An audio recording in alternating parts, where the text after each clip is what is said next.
was called the God of Artillery, an officer in the Tsarist army who became a Marshal of the Soviet Union, a man who changed eras twice and proved his loyalty to his homeland twice. Leonid Govorov, a name forever inscribed in history as the savior of Leningrad. 900 days of blockade, hunger, cold, death. German guns on the Pulkovo Heights shelled the city daily. It seemed there was no salvation, but then a man appeared who knew how to stop the enemy. An artilleryman whose skill would become a shield for millions of lives. How did yesterday's cadet from the Vyatka province become a marshal and savior?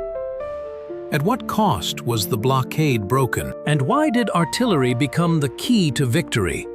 If you are interested in the history of great commanders, those who changed the course of the war with their skill and loyalty to duty, subscribe to our channel. We will continue to tell you about heroes whose names should be remembered. And now, let's discuss one controversial question.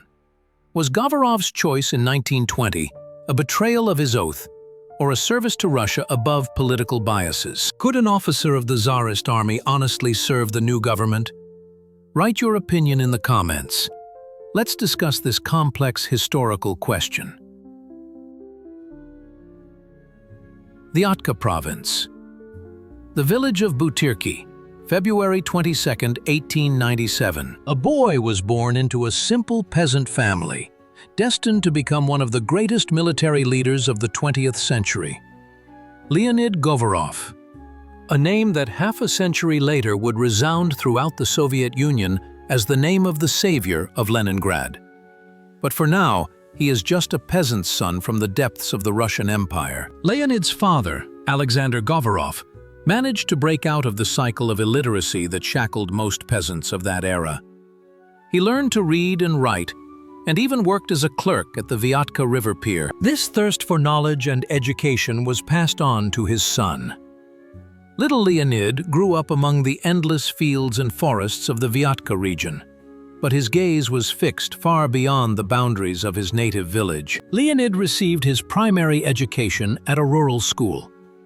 It was here that his extraordinary abilities became apparent. Teachers noted the boy's extraordinary determination, his ability to pore over textbooks for hours, and his desire to understand the essence of things rather than simply memorize material. This character trait would remain with him for the rest of his life. Govorov was never a man who followed the mold. He always sought to understand the deeper logic of phenomena. After graduating from the rural school, the Govorov family faced the question of their son's further education. For a peasant family, this was not an easy decision. Education in the city required money, but his parents understood that their son had a chance to escape the village, learn a profession, and build a career. And they made sacrifices. Leonid enrolled in the Elabug Real School. Real schools in the Russian Empire trained specialists with technical education. Unlike classical gymnasiums, which focused on the humanities and ancient languages, real schools provided in-depth knowledge of mathematics, physics, chemistry, and drawing. It was a ticket to life for those who did not belong to the upper classes, but had ability and diligence. Govorov studied brilliantly in Elabug. Mathematics, physics, and drawing came easily to him. He had a rare ability to see spatial relationships, draw with perfect accuracy, and perform complex calculations. Later, these skills would become the basis of his artillery expertise. Artillery is a science of precision. There is no room for approximation. Every degree of the aiming angle, every gram of gunpowder, every second in the calculations matters. His classmates remembered Govorov as a reserved, taciturn young man. He was not the life of the party and did not shine in social conversations. But when it came to studying, when it was necessary to solve a difficult problem or complete a drawing, Govorov proved to be indispensable. He was respected for his intelligence, his diligence, and his ability to see things through to the end. In 1915, Leonid Govorov graduated with honors from the Elabug Real School. Various paths lay open to him. He could have enrolled in a technical university and become an engineer. But history decided otherwise. World War I began. The Russian Empire was engaged in bloody battles on its western borders. The army needed officers. And not just officers, but specialists. The shortage of artillery officers was particularly acute. Govorov made a decision that determined his entire future. He decided to devote his life to the army. But this was not an impulsive act of youthful romanticism. It was a carefully considered choice. Artillery attracted him as a science, as a field that required precise knowledge, where mathematical calculations were transformed into real power on the battlefield. In 1916, Leonid Govorov was drafted into the army of the Russian Empire. Given his education and abilities, it was decided to send him to study at one of the most prestigious military educational institutions in the country, the Konstantinovsky Artillery School in Petrograd. This educational institution trained the elite of the Russian artillery. Its graduates became officers who were responsible for the firepower of the Russian army. But what awaited the young cadet within the walls of this school? Would yesterday's peasant son from the Vyatka province be able to find his place among the capital's military youth? And how soon would events unfold that would turn his life and the life of the entire country upside down? Konstantinov Artillery School, St. Petersburg, Zabolkansky Prospect, a building steeped in the spirit of Russian military history. Since 1859, artillery officers had been trained here. Cadet Leonid Govorov arrived here at the beginning of 1917. He was 19 years old. A new world opened up before him, a world of military science, military discipline, and the art of artillery.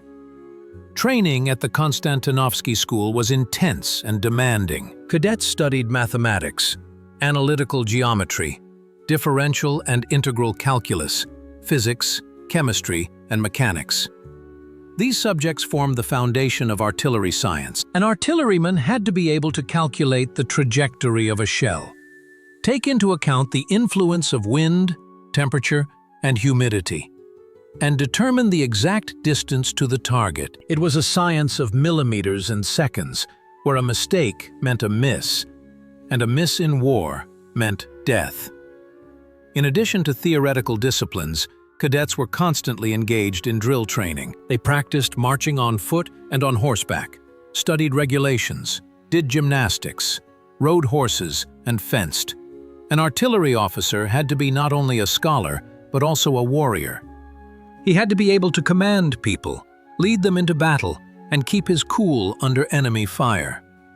Every summer, the cadets went to a summer field camp in Krasnoye Selo. This is where they did their practical shooting. Here, theory was put into practice. Here, the cadets felt the recoil of a gun for the first time, heard the roar of a shot, and saw a shell flying toward its target. Here, too, topographical surveys of the area were conducted, and tactical tasks were solved. Govorov was in his element. Artillery required precisely the qualities he possessed: accuracy, meticulousness, the ability to perform complex calculations, and composure. His teachers noted his rare combination of theoretical knowledge and practical skills. Govorov did not simply memorize formulas. He understood the physics behind them. But his studies at the Konstantinovsky School took place at a special time. The Russian Empire was at war. Bloody battles were raging on the western fronts. The army needed officers.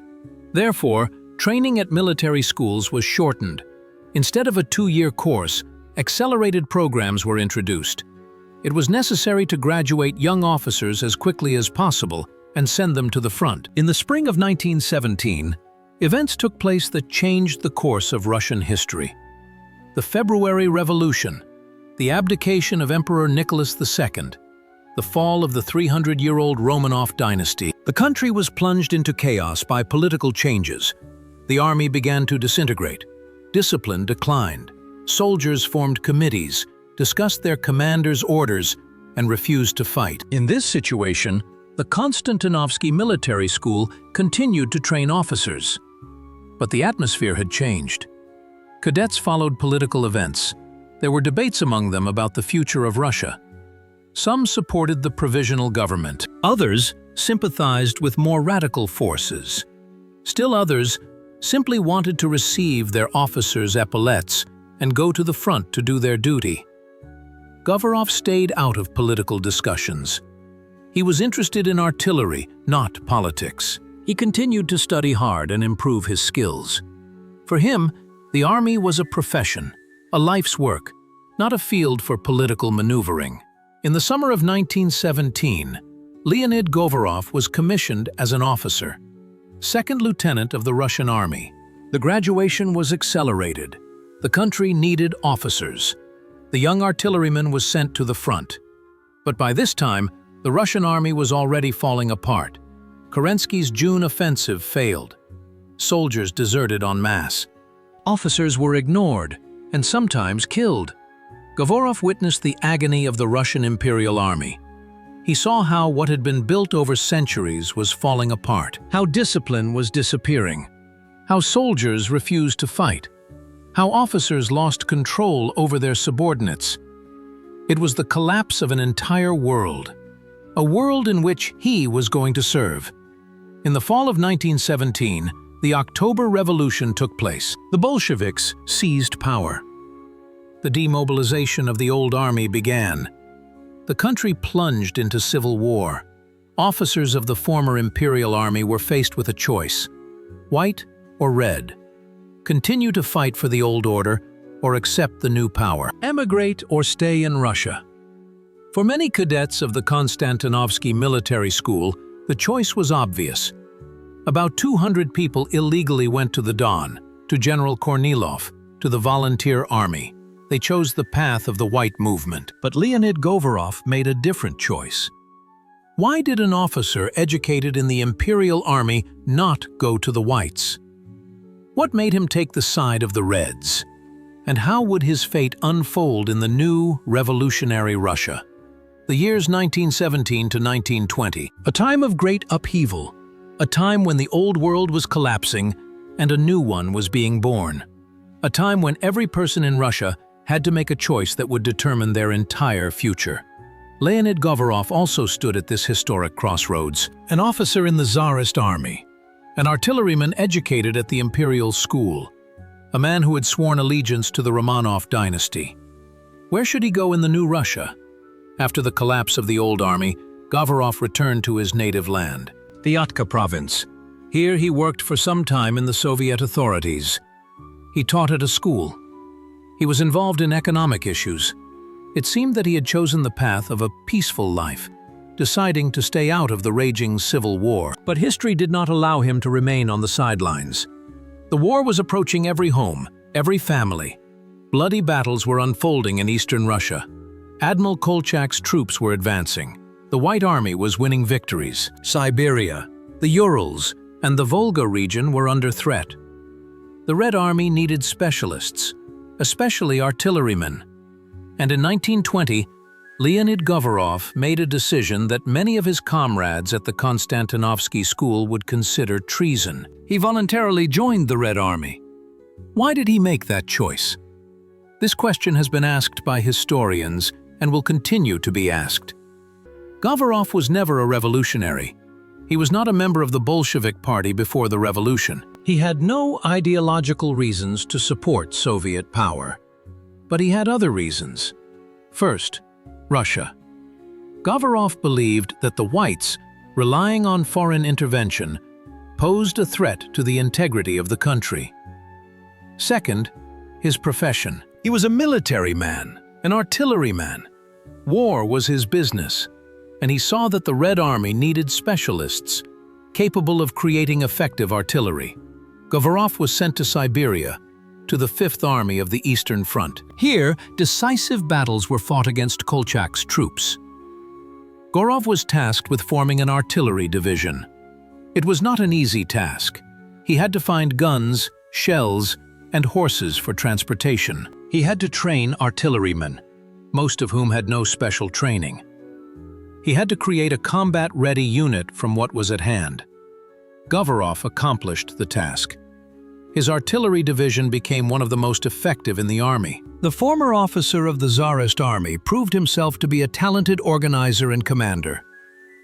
His batteries fired accurately, chose positions competently, and effectively supported the infantry. The Red commanders appreciated Govorov's professionalism.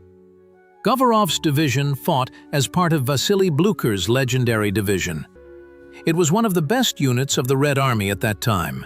Under Blucher's command, it carried out a famous raid on the rear of the Whites, fighting its way through 1,500 kilometers. Govorov's artillery provided fire support for this raid. The division participated in breaking through the enemy's fortified positions, repelled counterattacks by the White cavalry, and covered the retreat of its own units. In battle, Govorov demonstrated not only professionalism, but also personal courage. He was at the forefront, personally directing the fire of the batteries, never leaving the guns under enemy fire. He was wounded twice, but each time after receiving treatment, he returned to duty. For his combat merits, he was awarded the Order of the Red Banner, the highest award of the Soviet Republic at that time. The Civil War was a harsh school for Govorov. Here he learned to fight not according to regulations, but according to the situation. He learned to improvise, find unconventional solutions, and operate in conditions of limited resources. Here he understood that artillery is not just technology and calculations. It is an art. The art of using limited resources with maximum efficiency. But the Civil War was a time of tragic choices. Russian people were killing Russian people. Brother fought against brother. Former comrades in arms found themselves on opposite sides of the front. Many officers of the Tsarist army who chose the Reds lived with the burden of that choice for the rest of their lives. They were accused of betraying their oath. They were suspected of disloyalty to the new government. Govorov never doubted the correctness of his choice. He served Russia, regardless of who was in power in the Kremlin. He was a professional soldier, and his duty to his homeland was paramount. This position helped him survive all the trials that fate had in store for him. By 1921, the Civil War was largely over. The Red Army had won. Peaceful construction began. A new stage in life was opening up for Govorov. He remained in the army. His task was not simply to fight, but to learn, improve, and develop artillery science. Would a former officer of the Tsarist army be able to make a career in the Red Army? Would his past become an insurmountable obstacle? And what new trials did history have in store for him? The 1920s. Soviet Russia, exhausted by the Civil War, was beginning to recover. The Red Army was transforming from a partisan force into a regular armed force. Professional military personnel were needed. People were needed who were not only capable of fighting, but also of teaching others and developing military science. Leonid Govorov was among those who built the new army. After the end of the Civil War, Govorov continued to serve in the artillery.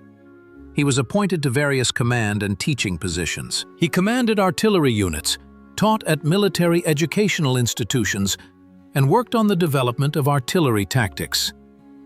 The Red Army valued his knowledge and experience. The former Tsarist officer proved his loyalty to the new government on the battlefields of the Civil War.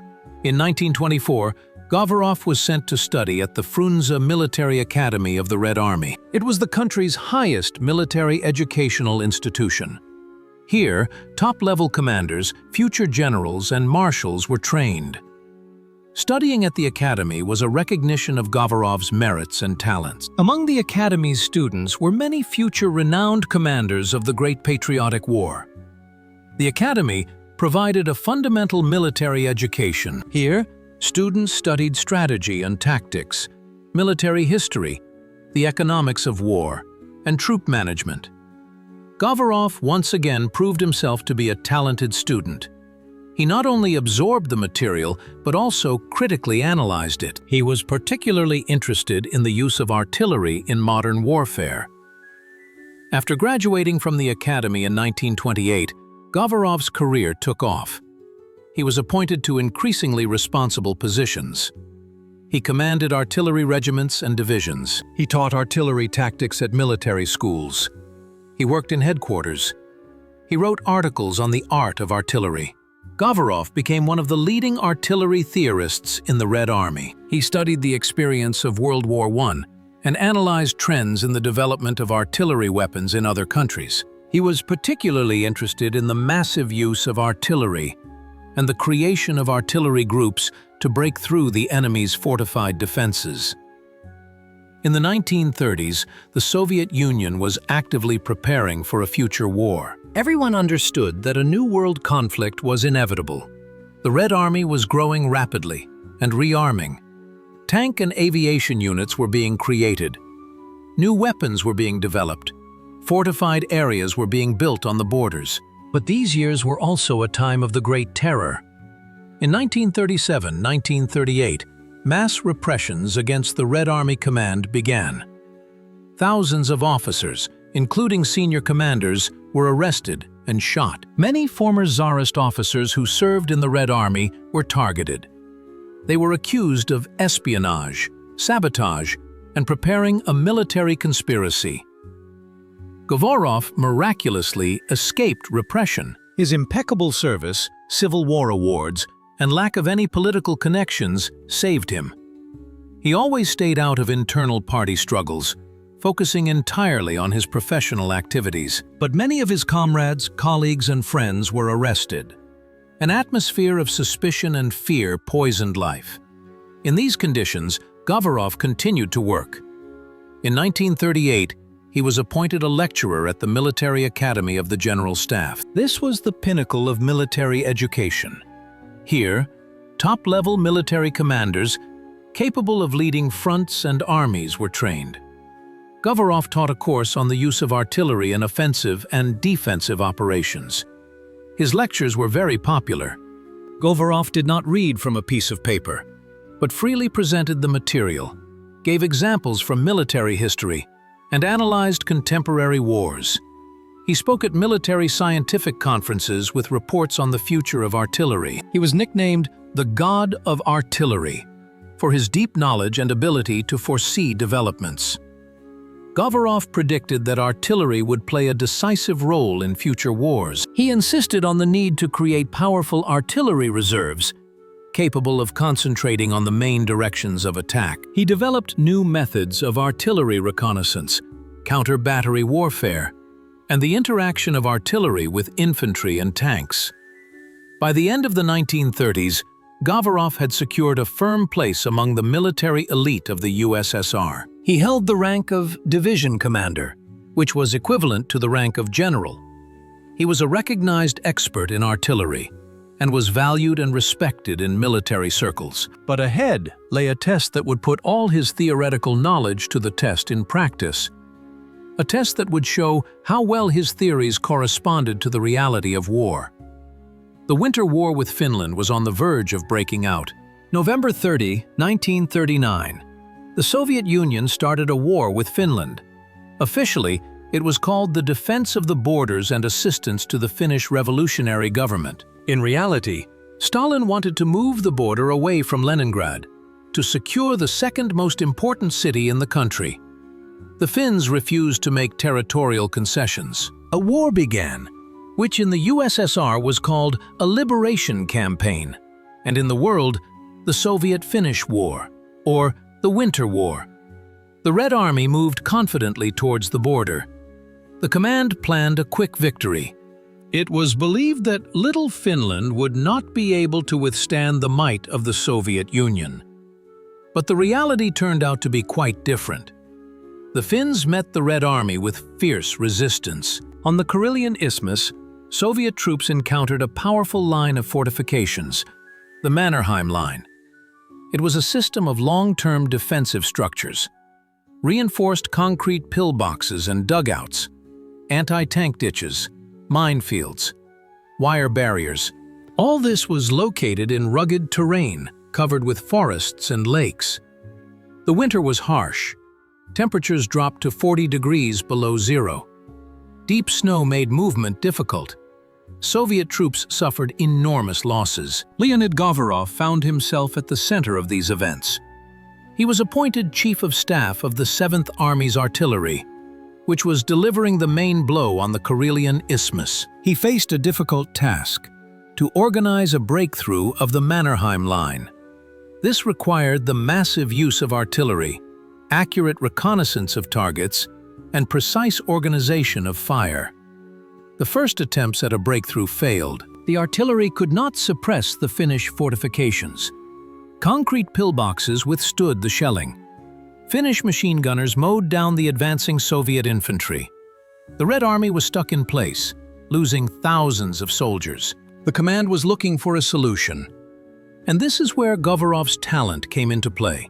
He proposed creating special artillery groups to destroy the pillboxes. It was necessary to use large-caliber guns and fire directly, that is, from close range, so that the shells could penetrate the concrete. It was necessary to organize a thorough reconnaissance of each pillbox and identify its weak points. It was necessary to coordinate the actions of the artillery, aviation, sappers, and infantry. Govorov developed detailed plans for artillery preparation. Specific weapons were assigned to each pillbox. The number of shells needed to suppress the target was determined. The time of the bombardment was set. Everything was calculated down to the smallest detail. It was a job that required tremendous precision and professionalism. It was precisely this professionalism that Govorov possessed. In February 1940, Soviet troops launched a new offensive. This time, the preparation was much better. The artillery of the 7th Army rained thousands of shells on the Finnish fortifications. The pillboxes were destroyed one after another. The infantry, supported by tanks, advanced. The Mannerheim Line began to crack. Govorov personally directed the work of the artillery groups. He was at the front observation posts, correcting fire and making decisions based on the situation. His coolness and accuracy of calculation ensured the success of the operations. The Army Command noted the effectiveness of the artillery. On February 11, Soviet troops broke through the main defensive strip of the Mannerheim Line. The advance into Finnish territory began. The 7th Army moved towards Viborg. The Finns retreated but continued to fight stubbornly. Every settlement, every hill became a battlefield. Govorov proved himself not only as a specialist in suppressing fortifications. He demonstrated his ability to organize artillery support for the offensive. His batteries quickly changed positions, following the advancing infantry. They suppressed Finnish strongpoints, repelled counterattacks, and covered the flanks of the advancing units. On March 12, 1940, the war ended. Finland agreed to the terms of the USSR. The Karelian Isthmus with Viborg went to the Soviet Union. The goal of the war was achieved, but the price was high. The Red Army lost about 126,000 men killed. The war revealed serious problems in the organization, training, and armament of the army. For Govorov, the Winter War was a crucial experience. He gained practical experience in organizing a breakthrough of powerful fortified defenses. He studied the system of long-term defensive structures and understood how to overcome them. He worked out the interaction of various types of troops during the assault on fortifications. All of this would be very useful to him in the future. For his successful actions in the Winter War, Govorov was awarded the Order of the Red Star and promoted to division commander ahead of schedule. His authority as an artilleryman grew even more. Soon he was appointed Deputy Inspector General of the Main Artillery Directorate of the Red Army, and in May 1941, he became head of the Dzerzhinsky Artillery Academy of the Red Army. It was one of the most prestigious positions in the artillery. But Govorov would not remain in this post for long. Ahead lay a war that would eclipse all previous conflicts, a war that would become the greatest test of his life. June 22, 1941, 4 o'clock in the morning. Germany attacked the Soviet Union. The Great Patriotic War began, a war that would become the most terrible test in the history of our country, a war that would decide the fate not only of the USSR, but of the entire world civilization. Leonid Govorov met this war in Moscow, as head of the Artillery Academy. The first weeks of the war were a disaster for the Red Army. The Wehrmacht advanced rapidly into Soviet territory. German tank wedges broke through the defenses. Soviet troops were surrounded in huge cauldrons. Minsk, Smolensk, and Kiev fell. Millions of soldiers were taken prisoner. The losses were monstrous. It seemed that nothing could stop the German war machine. In this situation, every experienced military man was counted on. Govorov was summoned to the Supreme Command headquarters. The country needed specialists like him. Not for teaching, but for actual command of troops. On July 30th, 1941, he was appointed Chief of Artillery of the Reserve Front, under the command of Georgy Zhukov. The Reserve Front was created to defend the western direction. The Germans were pushing towards Moscow. Army Group Center, under the command of Field Marshal von Bock, was targeting the Soviet capital. The High Command hastily pulled reserves to the most dangerous direction. Govorov had to organize the artillery defense. The task was extremely difficult. There was a shortage of guns, shells, and tractors. Many artillery units had been destroyed in border battles. The new formations had no combat experience. Communications were poor. Intelligence could not accurately determine the direction of the enemy's main attacks. In this chaos, it was necessary to create an effective artillery defense system. Govorov demonstrated his organizational talent. He created artillery groups in the most threatened areas. He organized reconnaissance of targets. He established cooperation with infantry and tank units. His artillery became a real force capable of stopping German attacks. In August-September 1941, the Reserve Front took part in heavy defensive battles in the Smolensk direction. The Germans were methodically advancing. Soviet troops were retreating while fighting. But the retreat was organized. The artillery covered the retreat of the troops, inflicted losses on the enemy, and gained time.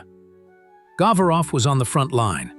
He personally chose positions for the batteries, directed the fire, and corrected the actions of the artillerymen. His composure was transmitted to his subordinates.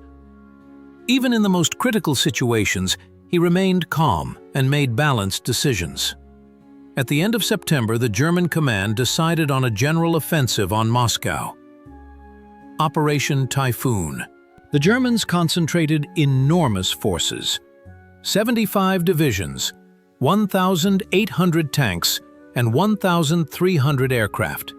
The goal was to take the Soviet capital before winter. Hitler planned a parade on Red Square.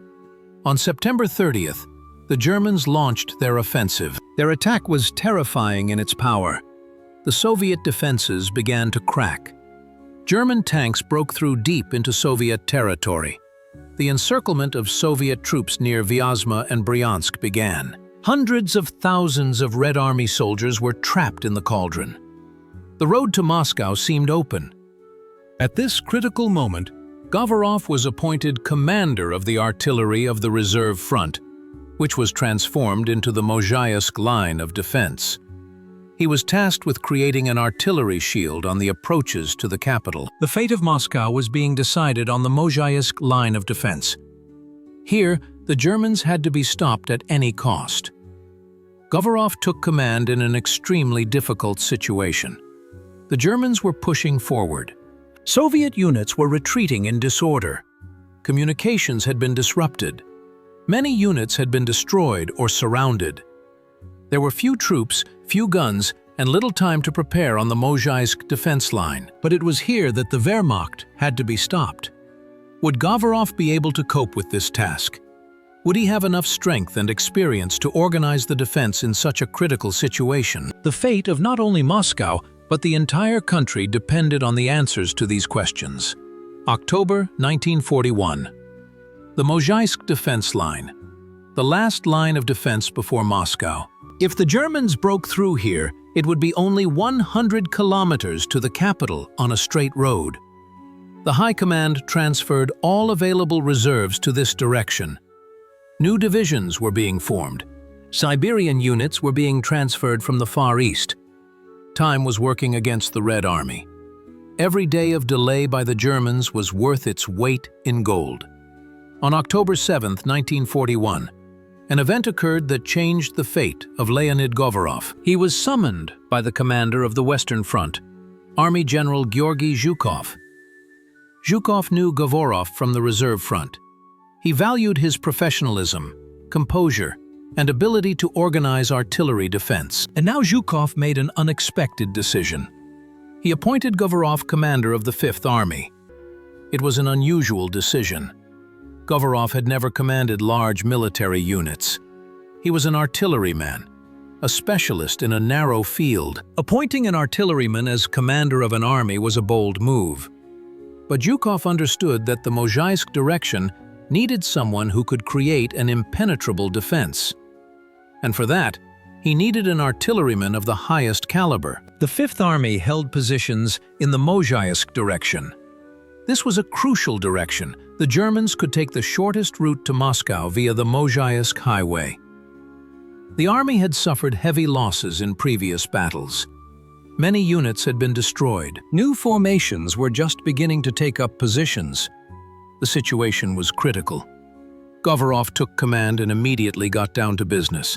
First, he organized reconnaissance of the enemy. It was necessary to know exactly where the main German forces were concentrated and where they would strike their main blow.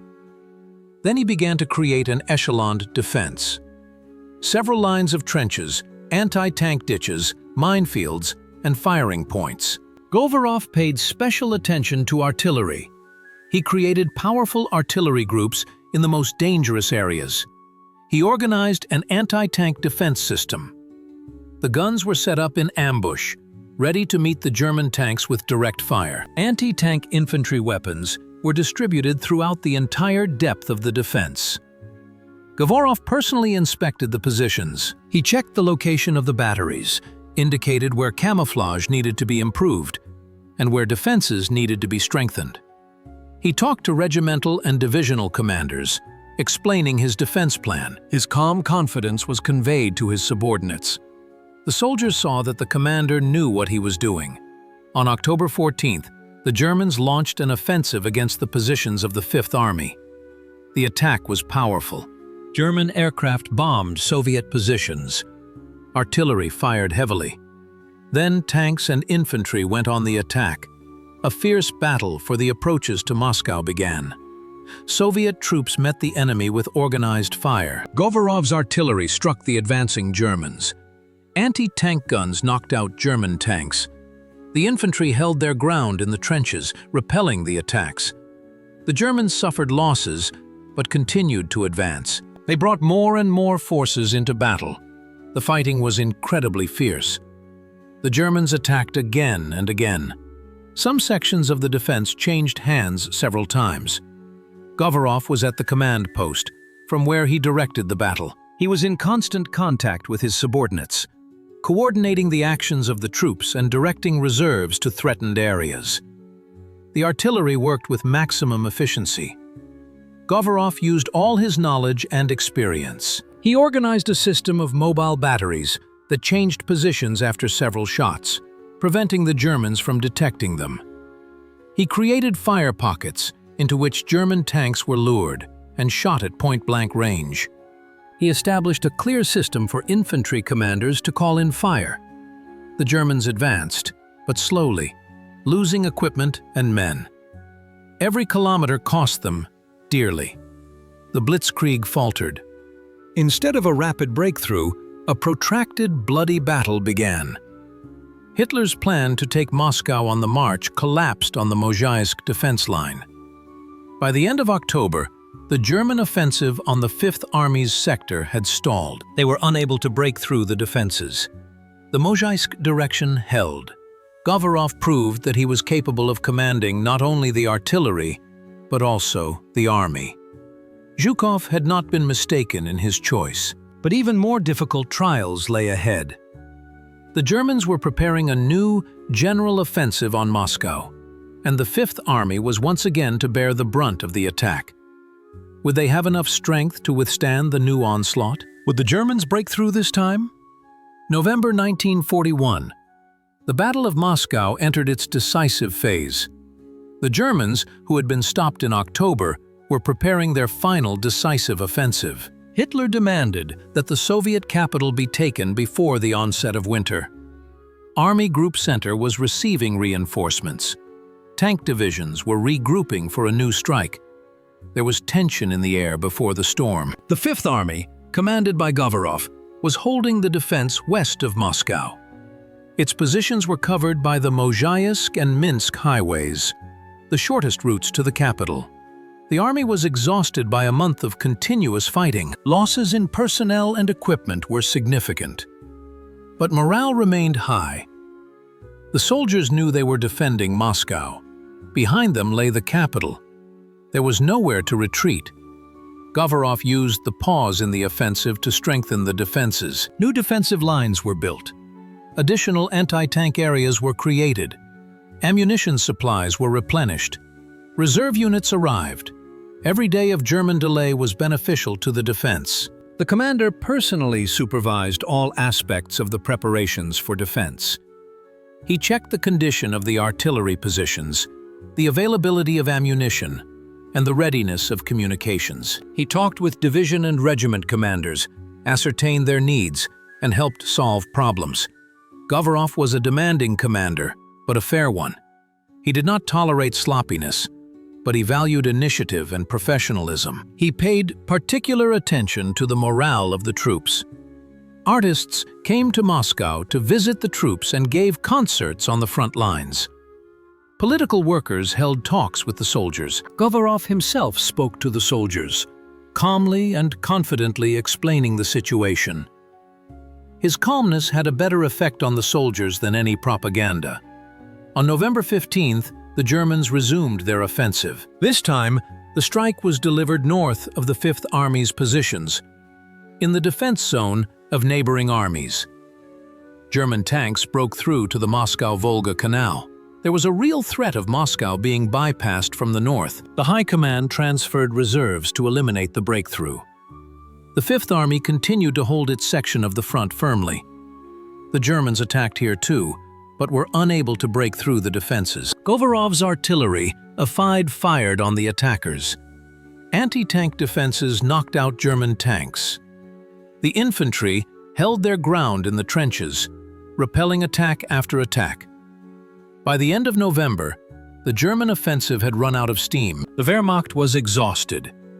The divisions lost up to half of their personnel. The tank units lost most of their equipment. Winter set in. The temperature dropped to -30 degrees. German soldiers dressed in summer uniforms were freezing. Equipment broke down in the cold. The blitzkrieg had finally failed. The High Command prepared a counteroffensive. The plan was ambitious: to strike at the flanks of Army Group Center, surround it, and destroy it. The Fifth Army was assigned an important role in this operation. It was to go on the offensive and pin down the opposing German troops, preventing them from retreating or transferring forces to other areas. On December 5, the Soviet counteroffensive began near Moscow. The troops of the Kalinin, Western, and Southwestern fronts went on the offensive. The exhausted German troops could not withstand the blow. Their retreat began. For the first time since the beginning of the war, the Wehrmacht suffered a major defeat. The Fifth Army also went on the offensive. Govorov now had to demonstrate his abilities not only in defense, but also in offense.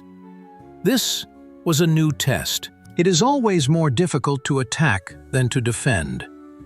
It is necessary to coordinate the actions of various units, maintain the pace of advance, and ensure the supply of the attacking troops. Govorov coped with this task as well. His army methodically pushed the enemy westward. Artillery suppressed German strongholds. Infantry and tanks captured one settlement after another.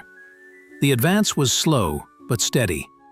The Germans resisted stubbornly, but gradually retreated. By the beginning of January 1942, the troops of the Fifth Army had liberated Mozhaysk and advanced 80 to 100 kilometers to the west. The threat to Moscow had been eliminated. The Battle of Moscow ended in victory for the Red Army. It was the first major victory in the war. The myth of the invincibility of the Wehrmacht was dispelled. For his successful leadership of the army in the Battle of Moscow, Leonid Govorov was awarded the rank of lieutenant general. He was awarded the Order of Lenin. Govorov's name became known throughout the country. He proved himself to be a talented military leader. But fate had a new, even more difficult assignment in store for him. An assignment that would make his name immortal.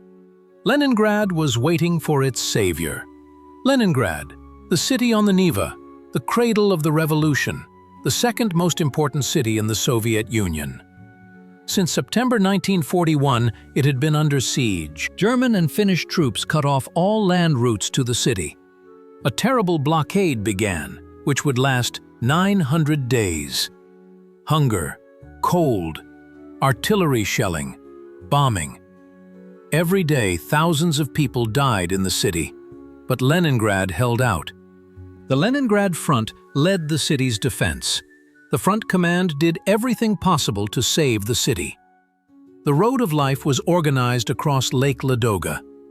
Food was delivered to the city along it, and residents were evacuated from the city. The front's troops repelled German attacks and held the defensive lines. But the situation remained critical.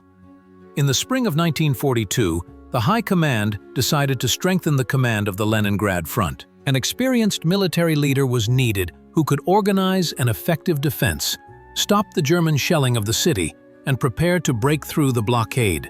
The choice fell on Lieutenant General Leonid Govorov. On April 21, 1942, Govorov was appointed deputy commander of the Leningrad Front for artillery. In fact, he was tasked with organizing the city's artillery defense. It was a logical decision. Govorov was the best artilleryman in the Red Army. If anyone could stop the German shelling, it was him. Upon arriving in Leningrad, Govorov saw a terrible scene. The city was exhausted by the blockade. The streets were littered with the corpses of people who had died of starvation. Buildings were destroyed by artillery fire. Factories stood idle due to a lack of electricity. But the people did not give up. They worked in defense industries, dug trenches, and extinguished fires after bombings. The spirit of the Leningraders was impressive. Govorov immediately set about solving the main problem: German artillery fire. The Germans had positioned their batteries on the Pulkovo Heights, from where they could shell the entire city. Every day they fired on Leningrad, destroying houses and killing civilians. They had to be silenced. First, Govorov organized artillery reconnaissance. It was necessary to accurately determine the location of each German battery. To do this, all available means were used: visual observation, tracking flashes and sounds of shots, and aerial photography. Gradually, a map of German artillery positions was compiled. Then, Govorov created a counter-battery system. For each German battery, Soviet batteries were assigned to suppress it. Fire plans were developed. Ammunition was stockpiled. Everything was prepared carefully, with Govorov's usual precision. When the preparations were complete, the Soviet artillery began systematically suppressing the German batteries. As soon as a German battery opened fire on the city, it was hit by a barrage of Soviet shells. The losses of the German artillerymen grew. Their batteries were forced to change positions, camouflage themselves, and limit their fire. The shelling of Leningrad became less frequent. Govorov developed a whole science of counter-battery warfare. He created special artillery groups whose sole task was to suppress enemy artillery. He established a clear system of target designation and fire correction. He ensured that Soviet artillerymen fired more accurately and faster than the Germans. The results were not long in coming. By the summer of 1942, the intensity of German shelling of Leningrad had significantly decreased. The city's residents could move more freely through the streets. Work at enterprises became safer. Govorov did what seemed impossible. He silenced the German artillery. On June 9, 1942, Govorov was appointed commander of the Leningrad Group of Forces. 3 months later, on September 26, he became commander of the Leningrad front. The defense of the city passed into his hands. Now he was responsible not only for the artillery, but for the entire defense of Leningrad. A huge responsibility for the fate of 3 million inhabitants of the blockaded city fell on his shoulders. Govorov understood the gravity of the task. It was necessary not only to hold the defense, but also to prepare a breakthrough of the blockade. It was necessary to organize supplies to the city via Ladoga. It was necessary to maintain the morale of the troops and the population. And all this under conditions of constant German attacks, shelling, and bombing. But Govorov was not accustomed to retreating in the face of difficulties. He set about the task with his characteristic methodicalness. Leningrad had a commander who would not let it down. But the most difficult part was yet to come. Breaking the blockade seemed an almost impossible task. The Germans had created a powerful defense system. Breaking through it would be incredibly difficult. But if anyone could do it, it was Leonid Govorov. Autumn-winter 1942. The second winter of the blockade was approaching Leningrad. The city was preparing for new trials. But the situation was better than a year ago. Food supplies were greater. The road of life was working more efficiently. Factories were producing weapons and ammunition. The city lived and fought. And at the head of the defense was a man who knew how to win. Govorov approached the front command with his characteristic methodicalness. He studied all aspects of the defense. He analyzed the strengths and weaknesses of the enemy. He assessed the capabilities of his troops. He established a clear system of command. Under his leadership, the defense of Leningrad became a well-oiled machine. He continued to pay special attention to artillery. Counter-battery warfare became a true art. Soviet artillerymen hunted German batteries with precision. Entire albums were created with photographs of German positions, diagrams of their locations, and data on the calibers of their guns. Every German battery was registered, and a plan was developed to suppress each one. Govorov introduced a system of artillery duels. If a German battery opened fire on the city, Soviet artillery immediately responded. Moreover, it did not respond indiscriminately, but aimed at a specific detected battery. The results were impressive. German artillerymen suffered heavy losses. Their command forbade them to fire on Leningrad without special necessity, but suppressing German artillery was only part of the task. The main goal remained breaking through the blockade. The High Command demanded that Leningrad be unblocked. The troops of the Leningrad and Volkhov fronts repeatedly tried to break through to each other. But all attempts ended in failure. The Germans created a powerful defense on a narrow section between Lake Ladoga and the village of Muga. This corridor, only 15 to 20 kilometers wide, became an insurmountable obstacle. Govorov carefully prepared for a new attempt to break through. He understood that a hastily organized offensive was doomed to failure. Detailed preparation, thorough reconnaissance, and the concentration of forces in a narrow section of the breakthrough were necessary. It was necessary to create such superiority over the enemy that success would be inevitable. The entire end of 1942 was spent preparing for the operation to break through the blockade. Troops were amassed. Supplies of ammunition and material resources were stockpiled. German positions were reconnoitered. Soldiers and commanders studied models of the terrain, practicing their coordination. The preparations were carried out in secret, so as not to reveal the plan of the operation to the Germans. Govorov personally supervised the planning of the operation. He studied every detail. He determined the breakthrough area. He distributed forces and resources. He planned the artillery preparation. He organized coordination with the Volkhov front. Nothing escaped his attention. Artillery was to play a decisive role. Govorov concentrated a huge number of guns on a breakthrough section only a few kilometers wide.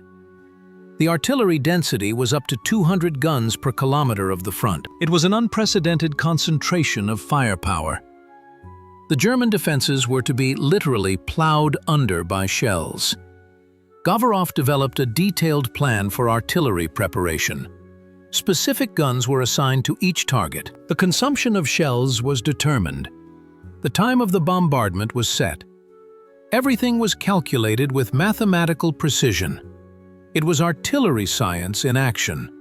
In addition to artillery, great attention was paid to aviation. The Air Force was to support the offensive. Attack aircraft were to attack German positions. Bombers were to suppress German reserves. Fighters were to gain air superiority. The plan was to use aviation on a massive scale. By the beginning of January 1943, everything was ready. The troops took up their starting positions. Ammunition was delivered. Artillery was in position. The commanders knew their tasks. Govorov was confident that this time the blockade would be broken. The preparations had been too thorough. The superiority over the enemy in the breakthrough area was too great.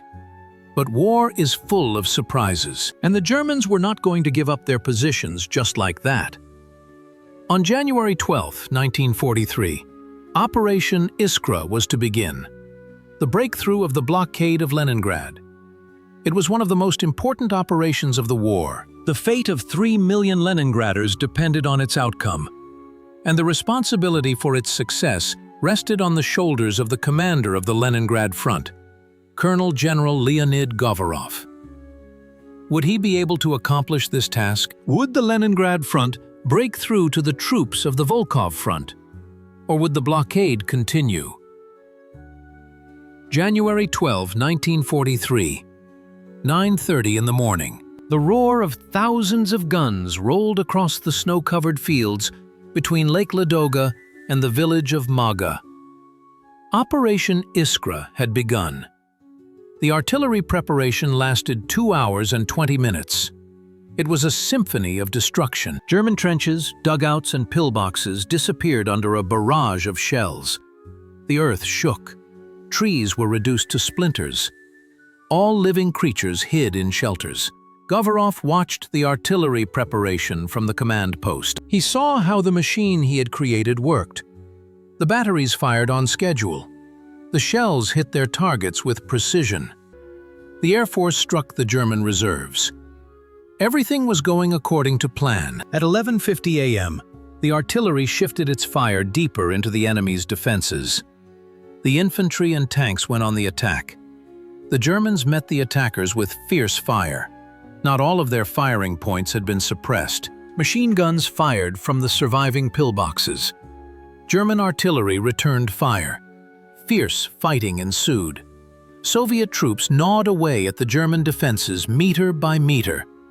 The losses were heavy, but the advance continued. Simultaneously with the Leningrad front, the Volkhov front, under the command of General Meretskov, was also advancing.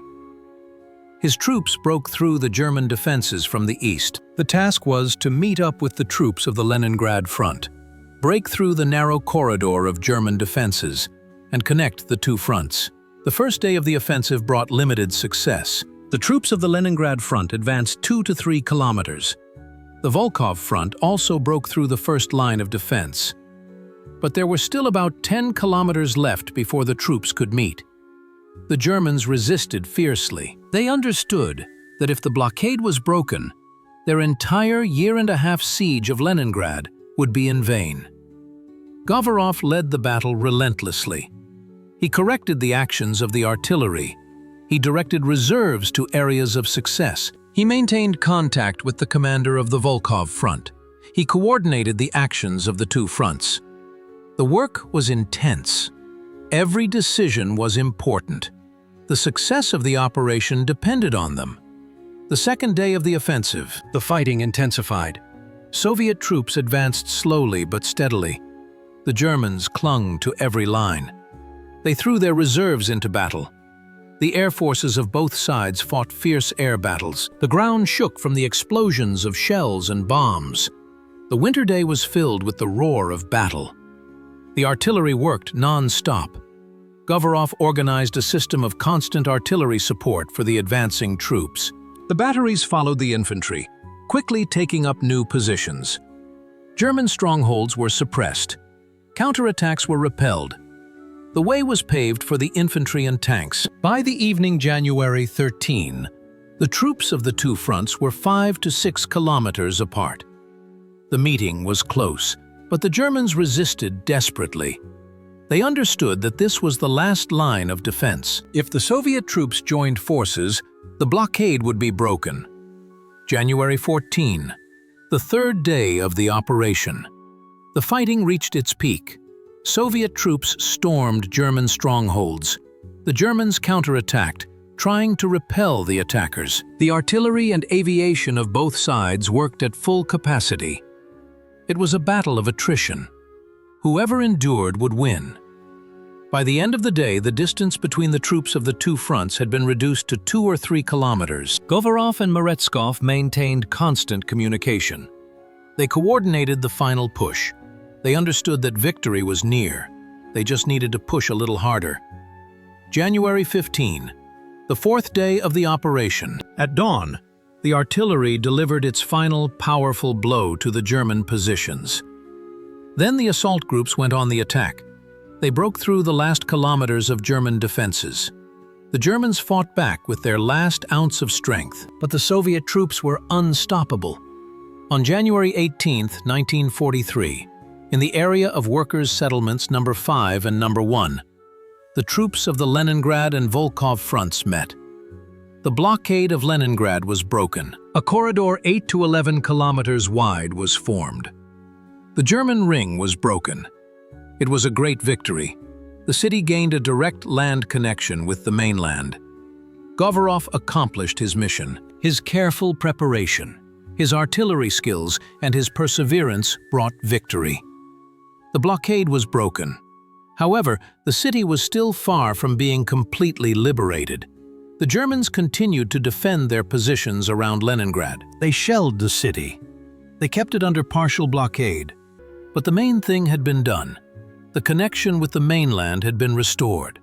Now it was time to completely liberate the city. And once again, this task fell on the shoulders of Leonid Govorov.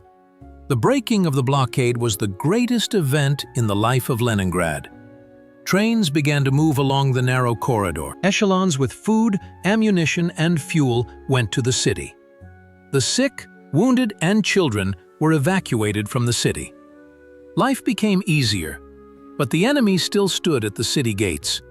German artillery shelled the corridor. Leningrad was not completely liberated, and this gave no peace to either the city's residents or its defenders. Govorov understood that breaking the blockade was only the first step.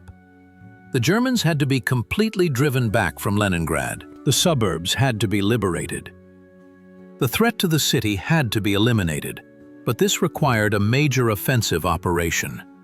This meant that careful preparation was needed once again. Throughout 1943, the Leningrad front prepared for a decisive offensive. Local operations were carried out to improve the positions of the troops.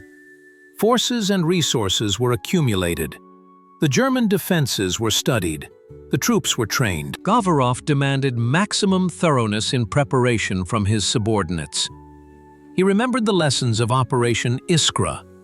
Only detailed preparation guarantees success. The Germans were not sitting idly by either. They were strengthening their defenses around Leningrad. They built new pillboxes and dugouts. They mined the approaches. They created a deeply echeloned defense. They hoped to hold their positions and continue the blockade of Leningrad. Hitler attached great importance to Leningrad. He wanted to wipe the city off the face of the earth. By the end of 1943, the situation on all fronts had changed in favor of the USSR. The Red Army was advancing inexorably westward. A significant part of the occupied territory had been liberated. The Wehrmacht suffered defeat after defeat. The time had come to liberate Leningrad. The High Command developed a plan for the Leningrad-Novgorod offensive. Troops from 3 fronts, Leningrad, Volkhov, and the Second Baltic, were to launch coordinated strikes against the German Army Group North. The goal was to push the enemy away from Leningrad, liberate the Leningrad region, and reach the borders of the Baltic states. Govorov was assigned a key role. His Leningrad front was to deliver the main blow from the Oranienbaum bridgehead and from Pulkovo in the direction of Rapsha. The German group in the Peterhof area was to be surrounded and destroyed. This would allow the Germans to be pushed back from the city and the southern suburbs to be liberated. Preparations were carried out with the utmost secrecy. The Germans were not to learn of the impending offensive. Troops were transferred at night. Artillery was camouflaged. Radio discipline was observed. Disinformation misled the enemy. Govorov sought to achieve complete surprise. 2 armies with artillery and tanks were secretly transferred to the Oranienbaum bridgehead. It was an extremely difficult operation. The crossing was carried out at night across the Gulf of Finland on ice. The Germans did not notice anything. By the start of the offensive, a powerful strike force was concentrated on the small bridgehead. Govorov paid special attention to artillery. A huge density of guns was created in the directions of the main strikes. Detailed plans for artillery preparation were developed. Every German firing point had to be suppressed. Nothing should have prevented the infantry offensive. On January 14, 1944, Operation January Thunder began.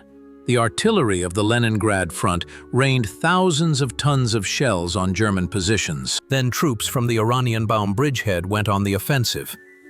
On January 15th, a group from Pulkovo struck. The Germans were caught off guard. Soviet troops broke through the German defenses. Tanks and infantry advanced. The Germans retreated, unable to withstand the onslaught. Already in the first days of the offensive, it became clear that the operation was successful. Govorov had calculated the strike precisely. The German defenses were collapsing. On January 19th, 2 strike groups joined forces in the Rapsha area. The German group in the Peterhof area was surrounded and partially destroyed. The remnants broke out of the encirclement, losing all their heavy equipment. The road to Leningrad was open. On January 20, Soviet troops liberated Krasnoye Selo and Rapsha. On January 24, Pushkin was liberated. On January 26, Gatchina was liberated. The Germans retreated westward, unable to hold back the offensive. The 1400 days of the blockade were coming to an end. January 27, 1944 became the day of Leningrad's complete liberation from the blockade. The Germans were pushed back 60 to 100 kilometers from the city. The threat to Leningrad was eliminated. In the evening, artillery salutes rang out in the city. 24 volleys from 324 guns. It was a salute to victory. A victory brought to the city by Leonid Govorov. The complete liberation of Leningrad from the blockade was a triumph for Leonid Govorov. His name was on the lips of the entire country. The colonel general who saved Lenin's city, the artilleryman who managed to win in the most difficult conditions. On February 18, 1944, Govorov became a general of the army. On February 21, he was awarded the title of Marshal of the Soviet Union. At the age of 46, he became one of the youngest marshals in the history of the USSR. But Govorov did not stop there. The German Army Group North still occupied a significant part of the Leningrad region. Finland, an ally of Germany, kept troops on the Karelian Isthmus. Complete victory had not yet been achieved. The High Command set a new task for the Leningrad front: to defeat the enemy in the Leningrad region and remove Finland from the war. In the spring of 1944, the troops of the Leningrad front continued their offensive. Novgorod, Luga, and other cities were liberated. The Germans retreated westward, but Finnish troops still stood on the northern approaches to Leningrad. They occupied the Karelian Isthmus, threatening the city from the north. Govorov began to prepare an operation to liberate the Karelian Isthmus. It was a difficult task. The Finns had built a strong defense here. The Mannerheim Line, which had been stormed in 1942, had been restored and reinforced. The Finnish troops were highly combat-ready. The terrain was difficult: forests, lakes, swamps, and rocks. A difficult operation lay ahead. But Govorov had experience breaking through the Mannerheim Line. He remembered the lessons of the Winter War. He knew how to storm Finnish fortifications. He understood what was needed to win. And he began to prepare his troops for a new operation. He prepared as thoroughly as he could. Artillery was to be the main striking force. Govorov gathered a huge number of guns on the Karelian Isthmus. These included heavy artillery of great power, guns with calibers of 203 millimeters, 280 millimeters, and 305 millimeters. These giants could destroy any fortifications. Their shells could penetrate concrete several meters thick. In addition to artillery, aviation was to play a major role. The 13th Air Army of the Leningrad Front had about 1,000 aircraft. Attack aircraft, bombers, and fighters were all to support the offensive. Massive airstrikes on Finnish fortifications were planned. The offensive was scheduled for June 10, 1944. The Vyborg-Petrozavodsk operation began. At dawn on June 10, the artillery opened fire. The artillery preparation lasted 2.5 hours. The Finnish fortifications were systematically destroyed. Then the Air Force joined in. Wave after wave of bombers and attack aircraft attacked enemy positions. After the artillery and airstrikes, the infantry and tanks went on the offensive.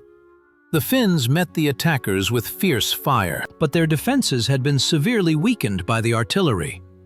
The pillboxes were destroyed. The trenches were filled in. Communications were disrupted. Soviet troops broke through the defenses. Govorov led the operation with his characteristic coolness. He directed efforts to areas of success. He brought tank units into the breach. He supported the offensive with artillery and aviation. The Finnish defense was crumbling. The Mannerheim Line was breached again. This time it was faster and with fewer losses than in the Winter War. On June 20, Soviet troops stormed Vyborg. The largest city on the Karelian Isthmus was liberated. The Finnish army retreated north. Its losses were enormous. Morale was falling. The Finnish government understood that the war was lost. A way out of the conflict had to be found. The offensive continued. Soviet troops liberated city after city. On June 28, Petrozavodsk was taken. On August 1, Soviet troops reached the pre-war border with Finland. The Finnish army was defeated. The country was facing disaster. On September 19, 1944, Finland signed an armistice with the USSR. It withdrew from the war. It broke its alliance with Germany. It agreed to territorial concessions. One of the goals of the war had been achieved. The northern flank of the Soviet-German front was secured. Leningrad was no longer threatened from the north. For the successful conduct of the Vyborg-Petrozavodsk operation, Govorov was awarded the Order of Suvorov, First Class. The Leningrad front was given the honorary name Karelian. Govorov proved himself to be a commander of the highest order. He knew how to defend, but also how to attack. He knew how to break through the strongest fortifications. He knew how to crush a powerful enemy. In the summer and fall of 1944, the front's troops continued their combat operations in the Baltic states. They liberated Estonia. Govorov led the operations to defeat the German troops in the Baltic states. These were difficult operations. The Germans put up stubborn resistance, but the Red Army methodically carried out its task. On September 22, Soviet troops liberated Tallinn. On September 24, German troops were expelled from Estonian territory. The Baltic states were liberated. The German Army Group North was pushed back to the sea. Its remnants were blocked in Courland. Now it was the Germans who were under blockade.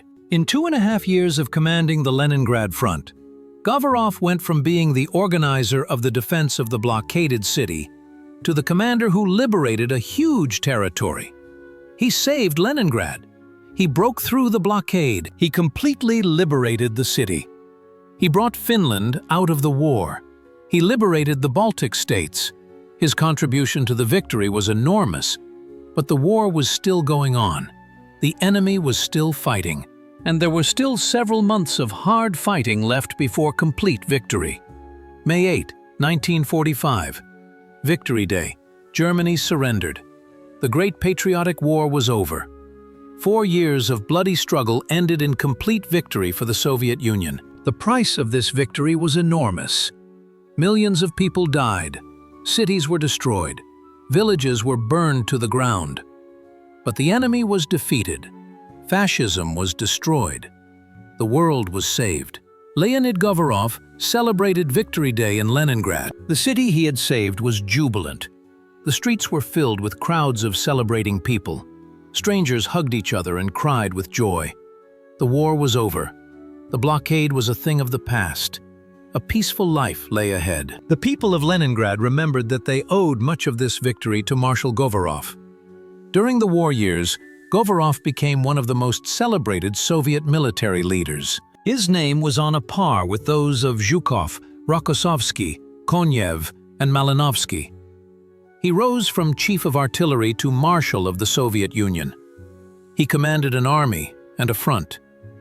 He participated in the most important operations of the war. He saved Leningrad. He brought Finland out of the war. He liberated the Baltic states. For his military achievements, Govorov was awarded numerous orders and medals. He was a hero of the Soviet Union. He was a Knight of the Order of Victory, the highest military order of the USSR, which was awarded only for leading successful operations of strategic importance. His chest was decorated with the orders of Lenin, the Red Banner, Suvorov, and Kutuzov. He was a recipient of foreign orders from the Allied powers. On June 24, 1945, the Victory Parade took place in Moscow. It was a grand parade. The combined regiments of the fronts marched across Red Square. The victors carried the banners of the defeated enemy and threw them at the foot of the mausoleum. Govorov marched at the head of the combined regiment of the Leningrad front. It was his triumph. The triumph of the defender of Leningrad. After the war, Govorov remained in military service. He was appointed Commander-in-Chief of the Leningrad Military District. It was an important position. The Leningrad district covered the northwestern borders of the USSR. Here, Govorov continued to serve his country in peacetime. He was involved in rebuilding the troops after the war. He organized demobilization. He transitioned the army to a peacetime footing. It was a difficult job that required organizational skills. Millions of soldiers were returning to civilian life. It was necessary to maintain the combat readiness of the troops while demobilizing most of the army. Govorov also paid great attention to the training of military personnel. He understood that the future of the country's defense depended on the officers who would join the army. It was necessary to pass on the combat experience of the war to the new generation, to train them in the art of war, to prepare them for possible future conflicts. In 1947, Govorov was appointed commander of the country's air defense forces and deputy minister of the armed forces of the USSR. This was recognition of his merits and talent. Air defense was becoming increasingly important. Jet aircraft were appearing. Missile technology was developing. An experienced military leader was needed who was capable of organizing the country's defense against air attacks.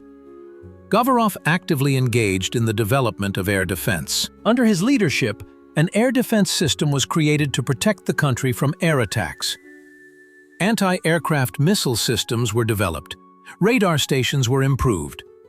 A system for detecting and destroying air targets was created. Govorov applied the same systematic approach to this task as he had to artillery during the war. He was also involved in training air defense troops. He developed tactics for countering modern means of air attack. He organized exercises and maneuvers. He demanded high professionalism from his subordinates. His war experience, his knowledge, and his organizational skills were invaluable for the development of the country's air defense. In 1952, Govorov was appointed Deputy Minister of Defense of the USSR. This was one of the highest positions in the country's military hierarchy.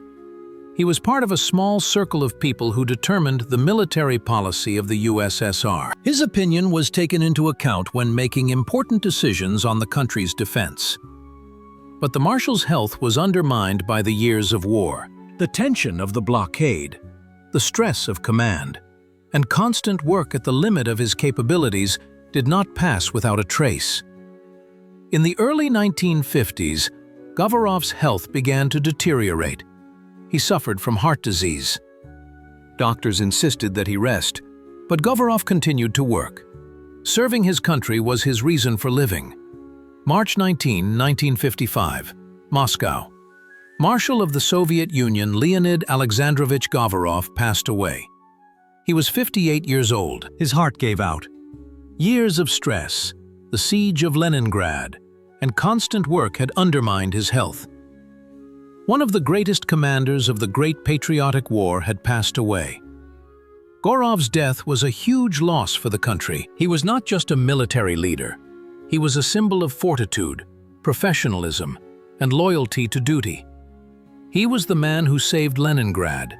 He was a marshal whose name is forever inscribed in the history of the Great Patriotic War. The whole country mourned his passing, but especially Leningrad, the city he saved. The marshal's funeral was a state funeral. His coffin was placed in the Column Hall of the House of Unions in Moscow. Thousands of people came to say goodbye to the commander. War veterans, military personnel, ordinary citizens. Everyone wanted to pay their last respects to the man who had done so much for the victory. Govorov was buried on Red Square near the Kremlin Wall. It was a place of the highest honor. Outstanding figures of the Soviet state were laid to rest here. The place near the Kremlin Wall was a recognition of the marshal's enormous services to the motherland. His name took its place in the pantheon of the country's heroes. After Govorov's death, his name was immortalized. In Leningrad, one of the main streets was named Marshal Govorov Avenue. Monuments to the commander were erected in the city. Schools, factories, and ships bore his name. The people of Leningrad remembered their savior. Books were written about Govorov.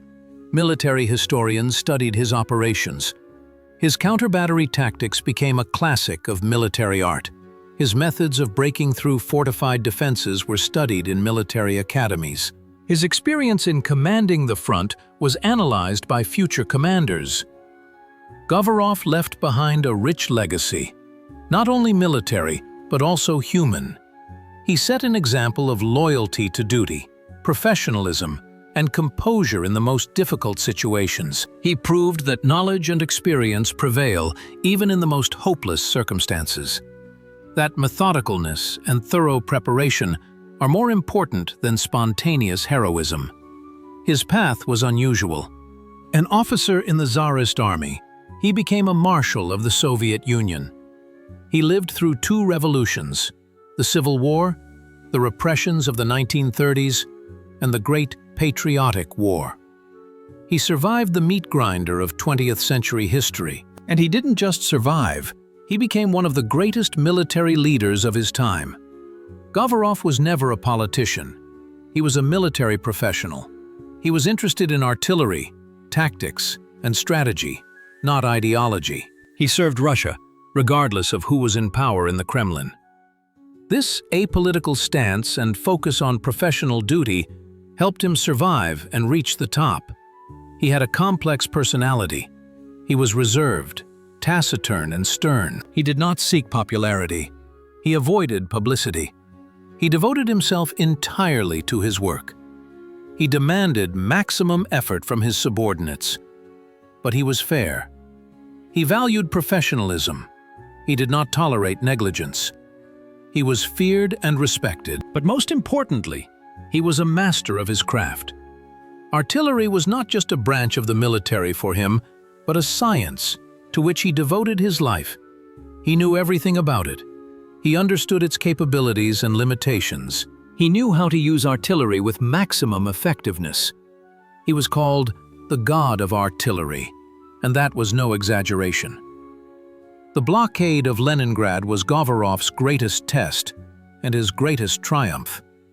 It was here that his talent was fully revealed. Here, his knowledge, experience, and composure saved millions of lives. Without Govorov, the fate of Leningrad could have been different. This is no exaggeration. His counter-battery fire stopped the German shelling. His careful preparation ensured the breakthrough of the blockade. His leadership led to the complete liberation of the city. 70 years have passed since the Marshal's death, but his name lives on. In St. Petersburg, as Leningrad is now called, he is especially remembered. Govorov Avenue, monuments, memorial plaques. Veterans tell young people about the Marshal who saved the city. Historians study his operations. Military personnel learn from his experience. Leonid Alexandrovich Govorov went down in history as one of the greatest commanders of the Great Patriotic War, as the savior of Leningrad, as a master of artillery, as an example of professionalism, loyalty to duty, and service to the motherland. His life is a lesson for future generations, a lesson that knowledge, experience, and loyalty to duty always prevail. That professionalism is more important than politics. That one person can change the course of history if he is a master of his craft. This is how Marshal Leonid Govorov, the defender of Leningrad, remains in the memory of the people.